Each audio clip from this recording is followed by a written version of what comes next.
वेदः शिव शिवो वेदः, अर्थात वेद ही शिव हैं और शिव ही वेद हैं। शिव वेद स्वरूप हैं। सप्ताह के 7 दिनों में सोमवार के दिन का विशेष महत्व है। यह दिन भगवान भोलेनाथ का दिन माना जाता है। मान्यता है कि सोमवार के दिन भगवान शिव की पूजा करने से उपासक को मनोवांछित फल की प्राप्ति होती है।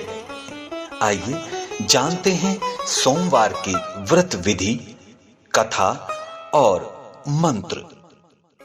भगवान शिव की पूजा विधि।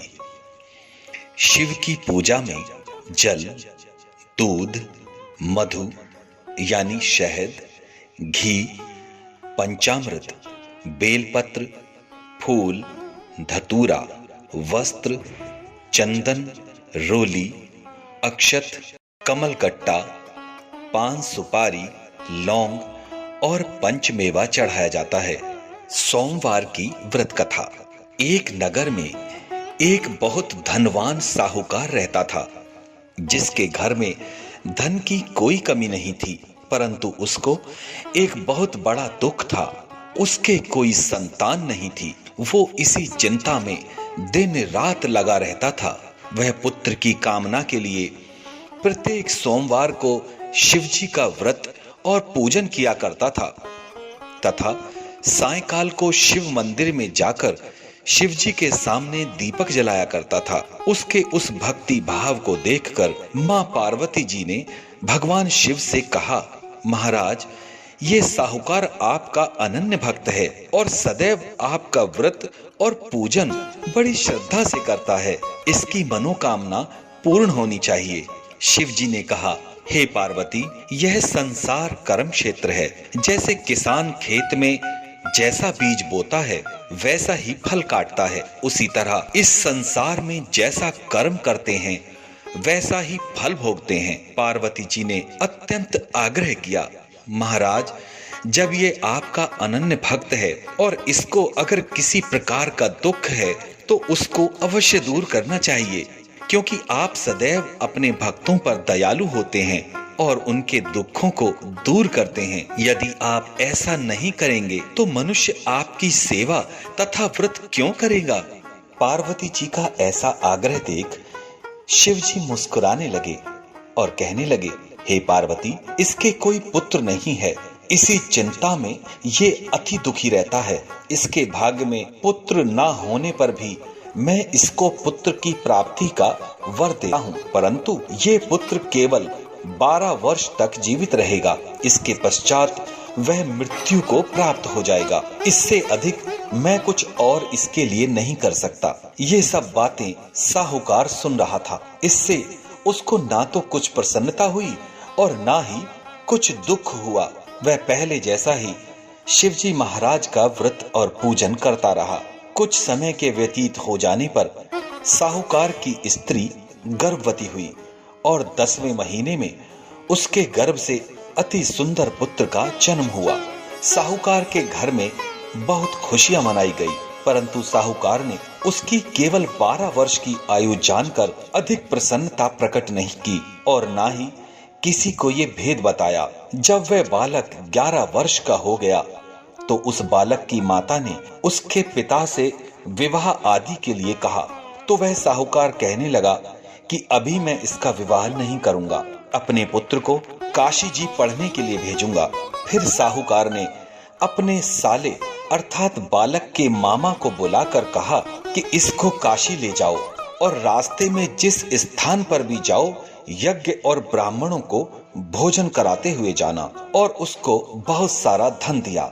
वे दोनों मामा भांजे यज्ञ करते और ब्राह्मणों को भोजन कराते जा रहे थे। रास्ते में उनको एक शहर पड़ा। उस शहर में राजा की कन्या का विवाह था और दूसरे राजा का लड़का जो विवाह कराने के लिए बारात लेकर आया था वह एक आंख से काना था। उसके पिता को इस बात की बड़ी चिंता थी कि कहीं वर को देख कन्या के माता पिता विवाह में किसी प्रकार की अड़चन ना पैदा कर दें। इस कारण उसने अति सुंदर सेठ के लड़के को देखा तो मन में विचार किया कि क्यों ना दरवाजे के समय इस लड़के को वर से काम चलाया जाए। ऐसा विचार कर वर के पिता ने उस लड़के और मामा से बात की तो वे राजी हो गए। उस लड़के को वर के कपड़े पहनाकर और घोड़ी पर चढ़ाकर दरवाजे पर ले गए और सब कार्य प्रसन्नता से पूर्ण हो गया। फिर वर के पिता ने सोचा कि यदि विवाह कार्य भी इसी लड़के से करा लिया जाए तो क्या बुराई है। ऐसा विचार करके और उसके मामा से कहा, यदि आप फेरों और कन्यादान के काम को भी करा दें तो आपकी बड़ी कृपा होगी। मैं इसके लिए आपको बहुत सा धन दूंगा। उन्होंने स्वीकार कर लिया। विवाह कार्य भी बहुत अच्छी तरह से संपन्न हो गया।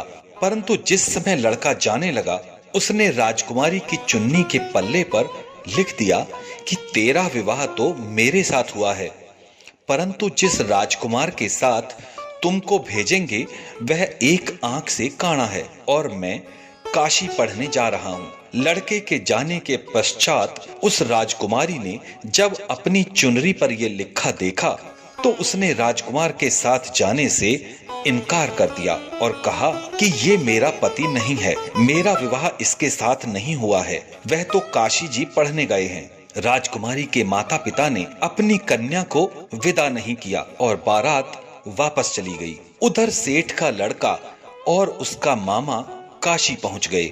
वहां जाकर उन्होंने यज्ञ करना और लड़के ने पढ़ना शुरू कर दिया। जब लड़के की आयु 12 वर्ष की हो गई उस दिन उन्होंने यज्ञ रचा रखा था। लड़के ने अपने मामा से कहा कि मामा जी, आज मेरी तबीयत कुछ ठीक नहीं है। मामा ने कहा, अंदर जाओ और सो जाओ। लड़का अंदर जाकर सो गया और थोड़ी ही देर में उसके प्राण निकल गए। जब उसके मामा ने अंदर आकर देखा तो वह मुर्दा पड़ा था। उसको बड़ा दुख हुआ और उसने सोचा कि अगर मैं अभी रोना पीटना मचा दूंगा तो यज्ञ का कार्य अधूरा रह जाएगा। अतः उसने जल्दी से यज्ञ का कार्य समाप्त कर ब्राह्मणों को जाने के बाद रोना पीटना आरंभ किया। संयोगवश उसी समय भगवान शिव और माता पार्वती जी उधर से जा रहे थे। जब उन्होंने जोर जोर से रोने की आवाज सुनी तो माता पार्वती जी कहने लगी, भगवान, कोई दुखिया रो रहा है, इसके कष्ट को दूर कीजिए। जब भगवान शिव और माता पार्वती ने पास जाकर देखा तो वह लड़का मुर्दा पड़ा था। पार्वती जी कहने लगी, महाराज, ये तो उसी सेठ का लड़का है जो आपके वरदान से हुआ है। इस बालक को और आयु दो, नहीं तो इसके माता पिता तड़प तड़प कर मर जाएंगे। पार्वती जी के बार बार आग्रह करने पर शिव जी ने उसको जीवन दान दिया और भगवान शिव की कृपा से लड़का जीवित हो गया। शिव जी और पार्वती जी कैलाश पर्वत चले गए। तब वह लड़का और मामा उसी प्रकार यज्ञ और ब्राह्मणों को भोजन कराते अपने घर की ओर चल पड़े। रास्ते में उसी शहर में आए जहां उसका विवाह हुआ था।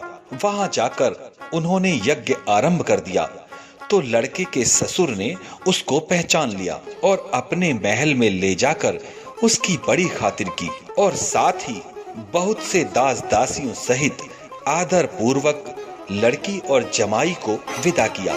जब वे अपने शहर के निकट आए तो मामा ने कहा कि पहले मैं तुम्हारे घर जाकर खबर करके आता हूँ। जब उस लड़के का मामा घर पहुंचा तो लड़के के माता पिता घर की छत पर बैठे थे और यह प्रण कर रखा था कि यदि हमारा पुत्र सकुशल लौट आता है तो हम राजी खुशी नीचे उतर आएंगे और नहीं तो छत से गिरकर अपने प्राण त्याग देंगे।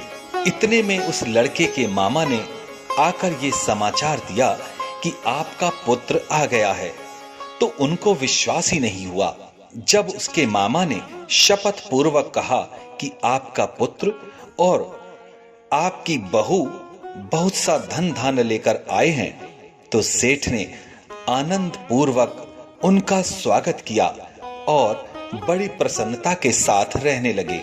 इसी प्रकार से जो भी सोमवार के व्रत को धारण करता है अथवा इस कथा को पढ़ता और सुनता है, उसकी समस्त मनोकामनाएं भगवान शिव और माता पार्वती पूर्ण करती हैं।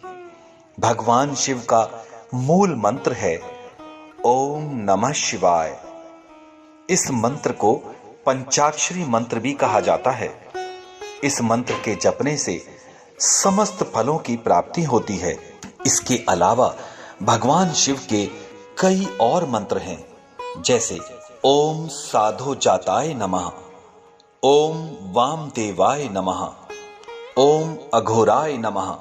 सोमवार का व्रत नई ऊर्जा और शक्ति प्रदान करता है और सोमवार का व्रत करने से सभी मनोकामनाएं पूर्ण होती हैं।